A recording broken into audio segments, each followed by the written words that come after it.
Yetta, it's got to be a code inspection. Only if it's a new construction.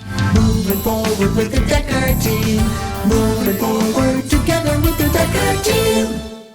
We are honored to over 30 years, and Ken just reminded me we're now coming up to 35 years for me and 30 for him, past 30 for you, and over 3,117 families that we either help buy, sell, or invest in real estate. And it's about so much more than that. It's about helping people build their faith, build their fun, build their fitness, build their finances, and even strengthen, heal, and flourish inside relationship.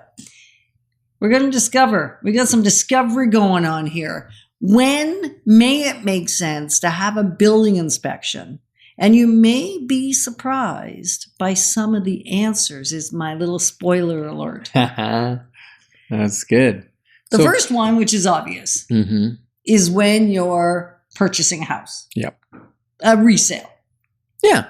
That's a good idea, which we've been exploring in segment A and segment B on this particular show. Because if you're not aware, we actually do videotape these shows, and they're on our YouTube channel, and they're broken down to little 10-minute segments rather than a 30-minute podcast. Yeah.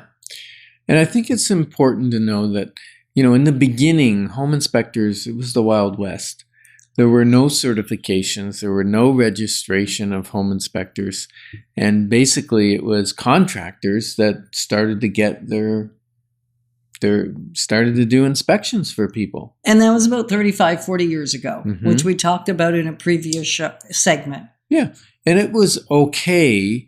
One of the issues was that they were not independent. So sometimes a contractor who saw some business in the future might point out things or say that things needed to be repaired that maybe could have been okay for a few more years, or maybe not necessarily a big deal.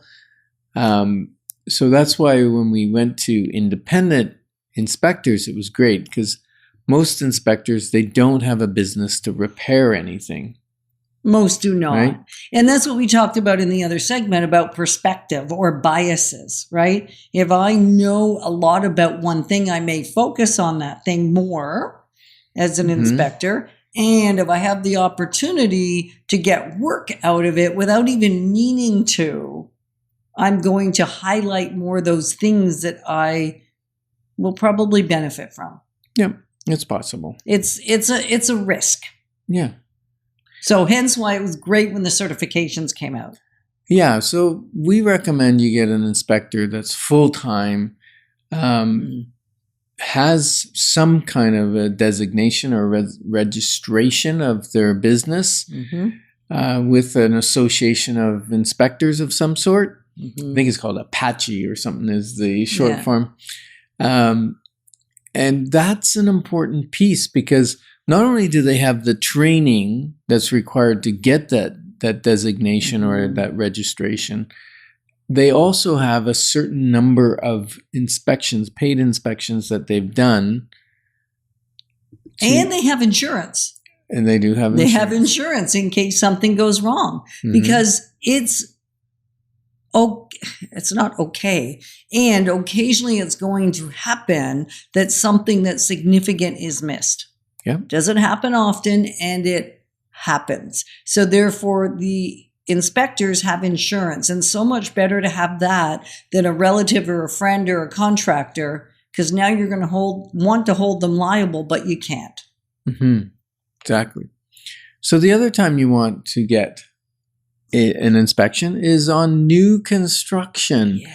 And this one, even the realtors are kind of divided on this a little bit, whether you should have a registered home inspection at your PDI, which is your pre-delivery inspection of a new home.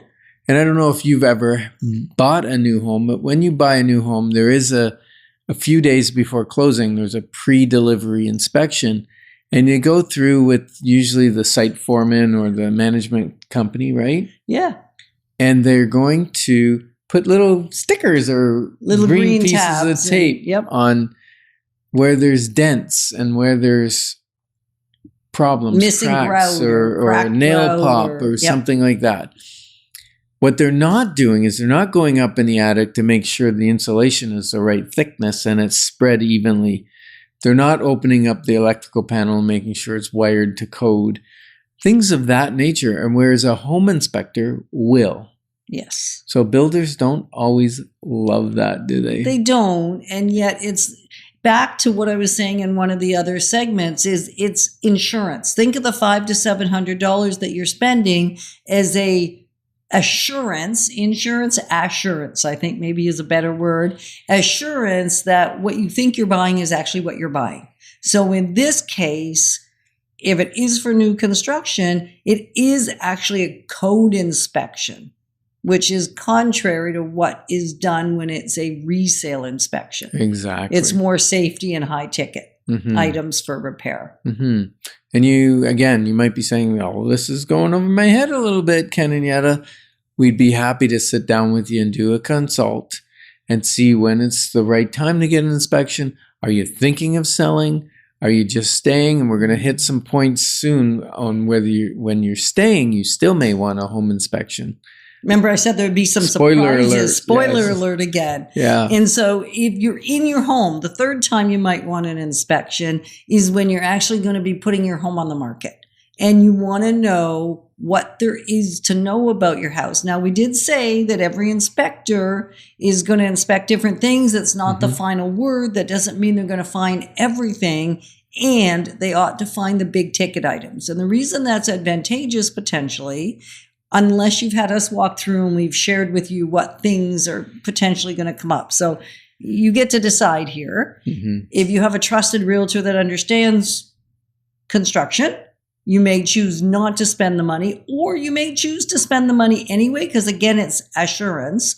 So you can get a quote for the item if there's something wrong. You could choose to fix it if that makes more sense to you, and it'll actually be more advantageous to fix it than just have a quote for it. Or you can price the home to reflect what you know is up about the house. Yep, needs to be done. And you can then price it accordingly and disclose. Disclose. And you can have a conversation with us as to whether it makes sense to disclose that particular thing or not. Yeah, and most things that need to be disclosed are of a latent detail, right? Hidden defect. They're hidden. Yeah, they're of a latent nature.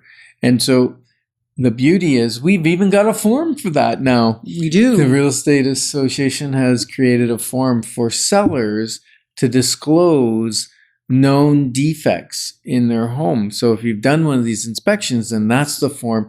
And that way buyers can't come back after you later and say, hey, you knew about that leak or you knew about that thing and you didn't tell me. Like if it's visual and the window pane is cracked, it's buyer there's beware. nothing, they can see that. Unless you're having it replaced. One of our sellers right now has spent the last 6 months getting his home ready for market, getting it just the way he wants it. He's very particular, very detail oriented. And there's a few of the items that have been on back order.